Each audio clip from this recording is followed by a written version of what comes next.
Lost in Cult is a UK publisher that specializes in books about video games. Their storytelling isn't just impeccable, it's award-winning, and it's very difficult to fault their products artistically. I myself own several of their books, and I'm being real with you when I say that I like them. So why am I making this video? Well, it's because my spider sense is telling me that there's something really wrong going on with this company. Something you should probably know about if you're considering buying their stuff. I recently had a very weird experience buying one of their books, and as it turns out, I'm not the only one. We're talking about delayed orders spanning years, quietly changing the shipping dates on their website, vague, broken promises, ghosting people when they ask for refunds, and at the heart of it all, a company that wants to act like everything is totally fine. But when we look closer, there are some very good reasons to doubt that it's true. So let me tell you a story. And don't worry, just like GameStop, I've brought receipts. Oh my god, he stapled it to my Switch. Bro, my Switch 2 has staples in it. No! So back in 2023, they announced a book that caught my attention, Volume 6 of their Lock-On series, featuring artwork and content from the one and only Yoshitaka Amano. And look, I'm a Final Fantasy nerd. I was raised on games like Final Fantasy VIII. It's where I learned what the word coup means. And since I live in America, that ended up being really helpful vocabulary. Dang, look at Clyde being all edgy with his humor. Anyway, with my nostalgia brain fully engaged, I placed an order with Lost in Cult for the book back in October of that year, with the understanding that it would ship in Q2 of 2024. That's what the website said when I and many other people handed them our money. But get those surprised Pikachu gifs ready, because that date obviously didn't pan out. A week later, they quietly changed their website to say that it would now ship in Q3 of 2024. And when that date came and went, they updated their website again. And then again in 2025. Also, shout out to the Wayback Machine for archiving this stuff. I'm sure Lost in Cult loves it. Anyway, back in February, I emailed them and said, hey, what gives? I've been waiting for more than a year for this thing. When's this book actually gonna ship? And their very friendly support staff told me, sorry about the wait, the shipping situation's been crazy. Keep an eye out for it in Q1 of 2025. But 3 more months later, way past Q1, I still didn't have any clue when it was coming. So I emailed them again back in May. Then, you guessed it, they replied, Q2. We really anticipate we'll be shipping it in Q2. But after 15 months of waiting, I decided that enough was enough. So I summoned up every ounce of gentle Clyde and said, Sir and or madam, thanks but no thanks. I'm not interested in your book anymore. Can you please just cancel the order and give me a refund? But then, a curious thing happened. Suddenly, they didn't want to reply to my emails. So I opened another ticket asking for a refund. A week came and went on that one, and they ghosted me there too. Now, at this point, I did what any sane person would do in this situation. I started a coup. And by coup, I mean I called my bank, told them what had happened, handed them our emails, and explained how they refused to give any firm dates on shipping. My bank, being a total G, said they'd handle it. And surprise, surprise. After I got my bank involved, something magical happened. Suddenly, Lost in Cult wanted to talk. They replied to one of my emails and said, hey, we're gonna refund your purchase, so we're all good, right? But by that point, it was way too late. They'd made the mistake of messing with a guy that knows how to Google things. And Googling things I had been, because in the weeks that I'd been waiting to see how they'd handle my case, I discovered that it wasn't just my order affected by these mysterious shipping delays. It was a full-on pattern. Loads of customers that had ordered a bunch of their products were all taking to social media to say the same thing. I ordered from Lost in Cult. It's been months, even years, and I still have no idea if or when it'll ever arrive. I found people saying it here, and here, and here, and this is just the tip of the iceberg. And no matter what each person had ordered, they all had a very similar story to share. They'd made a purchase, it was hella delayed, they'd reached out to support, and all they got back was hot air. And look, I'm not a reporter. I'm not CoffeeZilla with a team of researchers. But I am a dude that watched a lot of Smallville growing up. So I guess you could say I'm down with what the kids call vigilante justice. I was there when Lana became a vampire. I watched as Clark went full-on alpha bro from the red kryptonite. I've had Remy Zero's Save Me stuck in my head for 20 freaking years. This is all to say that I'm an expert at shoving garbage in my eyeballs. So let's take a look at Lost in Cult's financials. Let's get one thing straight. Lost & Colt has changed a lot in the last few years. And I'm not talking about the quality of their products. I'm talking about their financial health. Companies House, which indexes the lion's share of the businesses in the UK, has a public listing of their filing records that anyone with an internet connection can check out. And when we look closer at their latest records from the company's financial years ending in February of 2023 and 2024, we find a very alarming story waiting for us. And that's because in the financial year ending of February of 2023, they had a net asset value of £25,000. They were in the green, if only barely. But look at how that number changed just 1 year later. Notice how this 136,000 is now in parentheses? That means it's a deficit. In the business world, this means their total debts were higher than their total assets by that amount. They were now in the red to the tune of £136,000. And if you want to understand why, it's almost entirely because of how much money they now owed other entities, which totaled to a staggering £977,000. Keep in mind, this is debt that's due from the company within a year. It's not some esoteric number that they might have to repay someday. This is £1 million they owe on a timeline.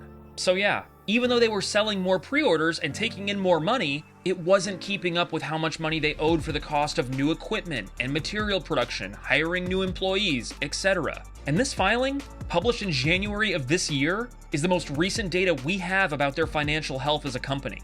It's not just concerning, it's a picture of a company that's objectively not in a good place. But even as bad as this stuff is, it's not nearly as important for consumers as what we're about to get to. And that's the total breakdown of communication and transparency from Lost & Colt.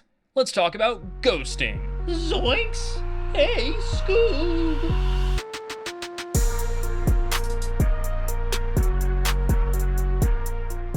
Look, I get that Lost & Colt is a small company. I understand that they have low double-digit employees. I say this as a raggedy one-man crew running a YouTube channel, trying to reply to hundreds of comments, and design thumbnails and edit videos. I know what it's like to be underwater, trust me. But when you're a business, and you delay orders to the tune of months, even years, you owe it to people to take accountability for that. You owe them transparency. One of the biggest problems from the folks running Lost & Colt is that they've been incredibly vague with just about everything. While they do post pretty regularly on their production updates page, unfortunately it all reads like something from ChatGPT. There's no hard dates here, no receipts, no course correction at all. Just a bunch of, something happened with shipping. We're on it. We're gonna update y'all soon. Back in January, they made a big everything is fine post, declaring that their backlog was totally resolved and that everything was in the mail. But is that actually true? Here's what they wrote, and you tell me what you think. It's certainly no secret that 2024 tested our mettle in terms of previously communicated distribution issues. While we are very pleased to have fixed this issue, the arduous process of moving stock, orders, and shipments over to the new, much more reliable shipping partner is still ongoing. If you still haven't received your outstanding order by February 17th, it's likely just stuck in the post. Drop a message to our customer service team and they'll prioritize your ticket. So it sounds like they had everything back on track, right? Except that's not true at all. Because when you read the fine print here, you'll find that these pending orders are only some of the products they're backlogged on. It doesn't include any of their other orders, just like the one I had made. And likewise, there are posts from Reddit as recently as last week of people saying they still haven't gotten their stuff. So that 2,000 order backlog is starting to look pretty wobbly. In reality, I expect that number is much, much higher. And don't even get me started on the language they used in this write-up. This is a 2,000 word blob that's filled with excuses about warehouses and shipping laws and vague promises that good things are happening. Hey, Lost & Colt, are you sure about that? Nowhere in this entire word salad do they take accountability for their lack of communication. Nowhere are they saying, we messed up, you deserved better. Heck, they even imply they're only making this post because of the social media backlash. How's that for taking responsibility? And look, I'm not trying to beat a dead horse here, but all of their other production updates are just as vague. Their post from just last week has the exact same unhelpful language in it. We'll have an exciting update on our Dead Space book next week, and we'll update soon on Immortality Design Works, Lock On, and other books with more production updates. But while you're here, don't forget to pre-order our new stuff. Are we all seeing just how yucky this is? One moment, they declare their backlog is gone. But then weeks later, they report they'll have shipping updates in the future sometime. All the while, they're happy to take down our credit card info for even more pre-orders. Why on earth have they missed their shipping date by more than 12 months? It's a book, for crying out loud. They're not making Half-Life 3. Likewise, Lost in Cult sure loves to say it's our most jam-packed volume yet over and over again, like it's some kind of justification for what's happened. But at a certain point, you just gotta take your L and admit that things have gone really, really wrong here. People deserve an honest, actual timeline of when they'll get the shit they paid for. Not vague estimates or anticipated quarters. Give us a hard date of when you're gonna follow up with your manufacturers and what you're gonna do if the products aren't ready to ship. And just to drive home how cynical people are about Lost in Cult at this point, there's more than a few posts online from upset fans suggesting that it's all a scam. That Lost in Cult is running on a hamster wheel, funding old orders by selling people an endless carousel of new pre-orders. And can you blame people for feeling this way? Look at their website. This is literally a wall of products they're promising to make someday. We're not talking about one or two. We're talking dozens of different things they're happy to take your money for right now. Even going so far as to suggest that some of these prices are a good discount. But again, when will people actually get these things? And more importantly, why is selling pre-orders the priority right now? Instead of, actually getting people the books they've already paid for? Just to make my position clear here, I am not claiming that Lost in Cult is scamming people, or even that they're funding old projects by selling people on new ones. I don't have access to that data, and without it, I think it's a pretty big assumption to make.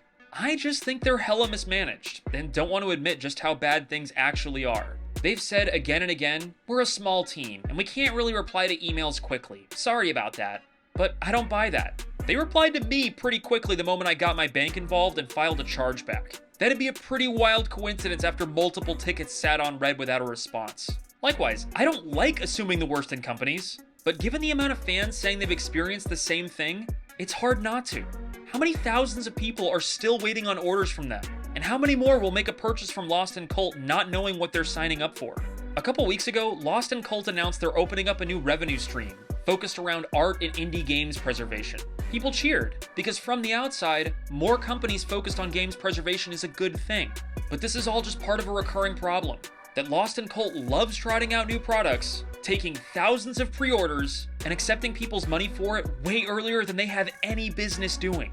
They sell us on beautiful renders of stuff that will hopefully exist someday. Stuff covered in art from our favorite video games. Stuff they slap limited edition all over it to get us to buy as quickly as possible. But will they change the shipping date? Just like they've done again and again and again? Is it possible that at some point the House of Cards comes tumbling down and everybody in limbo gets burned? Please don't misunderstand me. I don't want that to happen, but I can't rule it out given everything that's going on. Look, when I was 12, I took my brother Jimmy and we ran away from home. And what started out as a road trip to California turned into the adventure of a lifetime. We met up with a group of truckers that took us under their wing and gave us a lift to Reno. We made money by conning businessmen at Double Dragon. But when we finally made it to California and Jimmy entered a real, proper video game tournament, my whole world changed in the blink of an eye. As Jimmy stepped up onto that stage and looked back at me, thousands of kids cheering all around us, I realized something that would change my life forever. Lost in Cult's hella sus and it's not your friend. California.